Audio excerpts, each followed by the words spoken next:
Je suis dépourvue de l'instinct animal qui dirige les actes. Et je ne vis pas sous le poids d'une tradition ou d'une idéologie qui dicte ma conduite. Alors quand je m'interroge sur le sens de mon existence, je suis démunie et je me trouve sans réponse confortable. Je me demande si le stoïcisme peut m'aider à aborder cette question.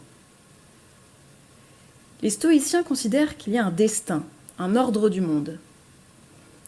Faut-il comprendre que selon eux, il n'y a pas de libre arbitre et que le monde est déterminé? Alors pas exactement. Leur position est un peu plus subtile. Ils considèrent que nous sommes libres d'accepter notre destin ou de nous y opposer vainement. Dans leur interprétation, nous disposons d'une liberté d'acquiescement ou non à l'ordre du monde. Alors à première vue, j'ai pensé qu'en gros les stoïciens étaient déterministes, mais sans vraiment l'admettre. Qu'ils n'avaient pas envie d'adopter une posture fataliste, mais que dans le fond, ils étaient en fait fatalistes. Fatalistes, fatum, destin. Et puis j'ai compris la subtilité de leur approche. Dans leur philosophie, on peut choisir la manière dont on se représente les événements. L'ordre du monde selon lequel se déroulent les événements est le fait de Dieu, de la volonté de la nature, mais la manière dont nous les interprétons dépend de nous. Par exemple, une élève de collège qui habite en province serait en droit de considérer injuste que des jeunes qui habitent dans le quartier latin, avec les mêmes résultats scolaires, aient plus de chances d'entrer au lycée Henri IV, uniquement parce que leurs parents peuvent habiter dans un quartier aussi cher. Les stoïciens considèrent que nous maîtrisons la manière dont nous nous représentons les événements. Si nous acceptons qu'ils sont conformes à l'ordre naturel et divin, nous pourrons atteindre l'ataraxie. Accepter le réel évite les troubles et les passions. Cela permet de ressentir une tranquillité de l'âme et une paix intérieure qu'ils considèrent être le bonheur véritable. C'est pourquoi ils considèrent la tempérance comme étant la vertu première. On dit simplement, soit on peut accepter sagement les choses telles qu'elles sont et se sentir en paix avec le monde, soit on peut avoir du ressentiment et se pourrir la vie tout seul alors qu'il n'y a rien à faire pour changer les choses. Personnellement, il m'est difficile de ne pas me lamenter sur le job qui me donne mal au ventre quand j'y pense, et j'ai beaucoup de mal à souhaiter ce qui m'arrive alors que je suis triste, amère et que j'ai envie de me rebeller contre cet état de fait. Je suis loin de la maîtrise intérieure préconisée. J'aimerais tellement que ce soit le cas pourtant. Si depuis enfant j'avais été élevée avec cette philosophie, peut-être que ce serait plus facile. Là, en commençant aussi tard dans ma vie à aspirer considérer le monde ainsi, la tâche me semble insurmontable. Mon corps s'exprime avant ma tête. Comment me sentir apaisée par ce qui est quand j'ai envie de vomir et de fuir? D'un côté, je suis d'accord avec le constat des stoïciens. Je vois bien qu'il y a de nombreuses occasions où je peux m'énerver inutilement contre une chose sur laquelle je n'ai pas de prise, et je me pourris la vie pour rien à le ressasser. Ça ne servirait par exemple à rien de me lamenter sur le Covid et le fait que c'est dur de ne voir personne. C'est comme ça, il y a un virus qui a radicalement changé nos vies. On a compris que c'était parti pour durer, donc autant l'accepter. Épictète affirme que si nous nous entraînons simplement à souhaiter que les choses adviennent telles qu'elles adviennent, au lieu d'attendre qu'elles arrivent telles que nous les désirons, alors nos vies seront douces. Mais bon, d'un autre côté, il me semble que c'est l'insoumission à l'injustice qui permet de faire avancer l'histoire. Si les femmes avaient accepté la domination masculine, aujourd'hui, elles ne pourraient pas porter de pantalon, elles ne pourraient pas ouvrir de compte en banque toutes seules même si elles gagnent un salaire, elles ne pourraient pas divorcer quand leur mari les trompe. Alors si la couleur de la peinture dans mon salon ne me plaît pas, j'ai le pouvoir de changer les choses. Si le fait qu'il y ait le Covid me met en colère, j'y peux rien. Mais qu'est-ce qu'on fait des cas où on aimerait changer les choses, mais elles semblent immuables? Je me demande où elle se situe, cette limite de l'ordre du monde tel qu'il doit être accepté. Pour les stoïciens, l'ensemble des événements du monde sont déterminés par l'interaction de causes internes et externes. Nos actions sont le résultat de l'ensemble de facteurs qui nous influencent. Nous n'avons pas de pouvoir sur les causes extérieures, comme l'idéologie de notre époque par exemple, mais nous maîtrisons les causes intérieures, nos réactions. Copernic et Galilée n'avaient pas de pouvoir sur l'Église et les théories sur l'univers dont elles autorisaient l'expression. En revanche, Copernic a fait le choix de ne publier ses écrits qu'à la fin de sa vie, quand il n'avait plus grand-chose à perdre. et Galilée a fait le choix de se rétracter pour sauver sa vie. On réalise d'ailleurs aussi que l'Église n'avait pas de pouvoir sur l'agencement de l'univers, seulement le pouvoir de retarder la diffusion d'un savoir remettant en cause son discours. Et quand elle n'a plus été en mesure de tenir un discours contredisant les connaissances scientifiques, elle a changé de discours. On voit donc bien qu'il y a des causes extérieures et des causes intérieures, et que nous avons le contrôle des causes intérieures. C'est donc sur celles-ci qu'on devrait focaliser nos efforts, d'après les stoïciens. Ils considèrent également que nos actions sont le produit de l'ensemble des causes qui s'exercent sur nous, et considèrent pour cette raison que si nous avons agi d'une certaine manière, c'est parce qu'il ne pouvait pas en être autrement. En cela, les actes sont vus comme des résultats. C'est le résultat d'un réseau complexe de facteurs antérieurs multiples. Nous ne devons donc pas en vouloir à quelqu'un pour le crime qu'il a commis, parce qu'il ne pouvait qu'arriver à ce résultat. En revanche, la faute une fois commise, nous pouvons espérer modifier des comportements futurs en ayant un effet sur les causes externes et internes. Il serait donc ainsi préférable d'essayer de réorienter un coupable vers le bien plutôt que de simplement le punir. Quand ma fille était encore un mignon petit bébé de tout juste 6 mois, on a déménagé de la ville de Pantin à Paris. Le temps qu'on trouve une nouvelle crèche, on faisait de longs trajets en tram pour continuer à aller à sa crèche. Elle avait des yeux bleus immenses, magnifiques, avec lesquels elle scrutait le monde. Alors je la portais sur mes genoux de telle sorte qu'elle puisse satisfaire sa curiosité en observant le va-et-vient des passagers dans le tram. Nous étions en face de la porte. À un arrêt, un jeune homme d'environ 16 ans entre et s'approche d'elle. Son visage à la hauteur du sien. Les gens s'adressaient souvent à elle et elle appréciait ses interactions, alors je le laisse faire. Il lui donne alors 3 grands coups de poing au visage. Tout se passe tellement vite. Je me lève et je le repousse en criant. Mon bébé hurle. Et je croise alors le regard du jeune homme. Je vois dans ses yeux qu'il a un handicap. J'apprendrai plus tard qu'il est autiste. Instantanément, au moment où ses yeux croisent le mien, je ne lui en veux pas parce que je comprends qu'il n'est pas capable de se maîtriser. Je suis bouleversée, mon bébé en fleurs dans mes bras et avec un double sentiment qui rend la situation d'autant plus perturbante parce qu'elle me prive de ma colère contre quelqu'un et je ressens que la douleur de l'événement qui vient d'avoir lieu. Je réalise après coup que c'était une réflexion stoïque qui m'est venue naturellement. Le plus souvent, il faut que je réfléchisse de manière consciente. Par exemple, on s'est fait voler un de nos 2 vélos électriques il y a quelques semaines. Il coûtait plus de 4 000 $, donc c'était un vol conséquent. Et après la colère ressentie dans les premières heures suivant la découverte du vol, j'ai adopté une posture d'acceptation. M'énerver ne résoudrait rien. Il ne s'agissait que de biens matériels et notre famille allait bien. Je préférais me concentrer sur cet aspect. J'ai voulu croire que ce vol était la cause de choses positives dont je n'avais pas conscience. Le vélo présentait un dysfonctionnement mécanique. Peut-être qu'on a évité un accident terrible qui aurait pu survenir dans les jours suivants, dont le vol nous a sauvés. Ou peut-être que quelque chose de très positif allait sortir de cette mésaventure.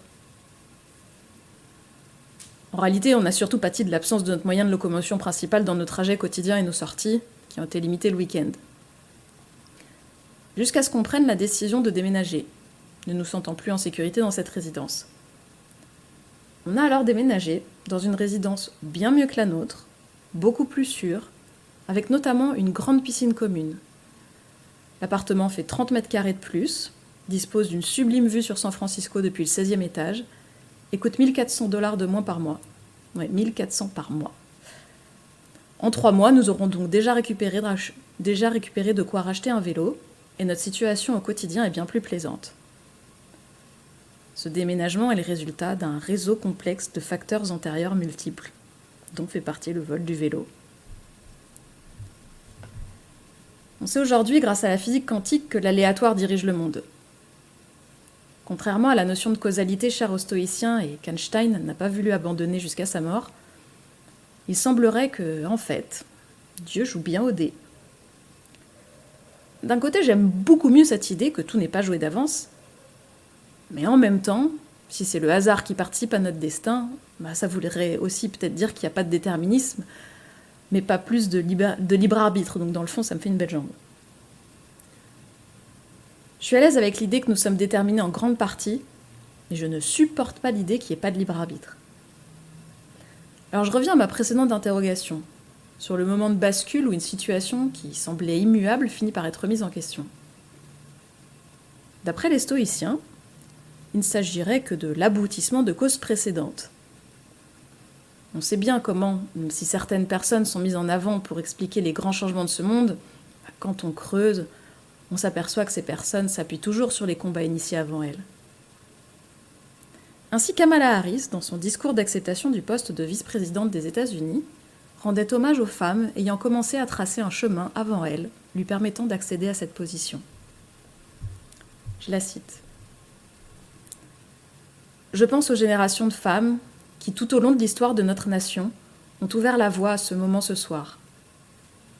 Des femmes qui se sont battues et ont fait tant de sacrifices pour l'égalité, la liberté et la justice pour tous. Ce soir, je pense à leur combat, à leur détermination et à la force de leur vision, pour envisager ce qui peut être libéré du poids de ce qui a été. Je me tiens sur leurs épaules. » Sa phrase me fait penser à celle de Viktor Frankl à propos de Freud. Il disait être un nain qui, debout sur les épaules d'un géant, voit un peu plus loin que le géant lui-même. Kamala Harris exprime également une notion de volonté propre, qui en revanche n'est pas du tout stoïcienne. Parler d'ambition et de vision n'a pas tellement de sens dans le monde entièrement déterminé des stoïciens. La seule liberté dont nous disposons d'après eux, mais c'est la plus puissante des libertés parce qu'elle est totale, c'est notre liberté de penser. À notre époque, en Occident, la liberté de penser est offerte par nos démocraties et il est facile d'en oublier la valeur. Ailleurs, dans le temps et dans l'espace, l'écrasante majorité des personnes ne disposaient pas et ne disposent toujours pas de ce luxe avec la même facilité. Les régimes qui les dirigent font tout pour soumettre les populations en les privant d'éducation, d'espoir et en les terrorisant à l'idée de penser en dehors du cadre établi. À une échelle beaucoup plus petite, je me souviens que ma grand-mère était effrayée de m'entendre évoquer l'idée que Dieu n'existe pas. Dans le fond, je ne risquais pas moins que l'enfer en blasphémant ainsi. Et à chaque fois, j'ai été choquée quand j'ai voyagé dans un pays où des gens avec qui je parlais n'osaient pas exprimer leur désaccord vis-à-vis de l'autorité par crainte de représailles. À Cuba, au Tibet, en Russie, au Maroc. Pourtant, nombreux sont ceux qui ne valorisent pas cette pensée critique à laquelle ils ont droit en Occident parce qu'elle est acquise. Et bien souvent, se privent de l'utiliser par paresse intellectuelle. Par exemple, ceux qui sont pris dans le tourbillon de la consommation, des réseaux sociaux également, sans faire preuve de recul, sont asservis par l'idéologie capitaliste. La liberté de penser peut pourtant aider à supporter l'insupportable. Certains qui n'avaient plus que ça nous expliquent comment cette liberté permet de survivre dans des conditions extrêmes, comme l'esclave Épictète ou le neurologue et psychiatre Viktor Frankl, survivant des camps de concentration. La liberté, au sens des stoïciens, me paraît particulièrement adaptée aux situations de crise existentielle où les espoirs de changement sont quasiment inexistants. Mais dans un cas comme le mien, où j'ai la chance d'avoir des marges de manœuvre pour donner une direction à ma vie, j'ai la conviction que je dispose d'une dose de libre arbitre. Peut-être qu'Épictète ou Viktor Frankl, chacun dans leur situation, n'avaient que leurs pensées intérieures sur lesquelles personne n'avait de prise, alors qu'on avait en dehors de ça un droit de vie ou de mort sur eux. Mais moi, me concernant, je suis tout à fait consciente du déterminisme qui dirige mes actes et mes pensées. Et d'ailleurs, j'ai particulièrement à cœur de faire preuve d'une liberté de pensée sans entrave. Mais je suis certaine, à la différence des stoïciens, de disposer d'une marge de manœuvre dans le déroulement de ma vie et que je nomme libre arbitre. Je me le suis prouvé à maintes et maintes reprises, en mettant en œuvre une série d'événements qui, mis bout à bout, m'a mené là où je le souhaitais. Mais peut-être que les stoïciens diraient que j'étais destinée à souhaiter ces accomplissements et les étapes qui m'y ont mené. Au niveau collectif, je pense que là où la liberté des stoïciens rejoint la notion de libre arbitre, c'est quand une idée rebelle, issue de la pure liberté de penser, se transmet à la génération suivante. Parce que dans ce cas-là, les personnes suivantes vont bâtir sur cette idée première et l'enrichir de réflexions. Les expériences qu'elles vivront seront éclairées à la lumière de cette nouvelle manière de penser. Ainsi, progressivement, de génération en génération, les lignes vont imperceptiblement bouger. À une époque, la majorité des esclaves se sentaient prises au piège de sa condition, résignés à l'idée d'être esclaves de père en fils. Certains ont trouvé en eux la force de penser autrement. Ils ont puisé dans leur fort intérieur et trouvé cette liberté qui avait été enfouie au plus profond d'eux-mêmes par ceux qui souhaitaient les en priver.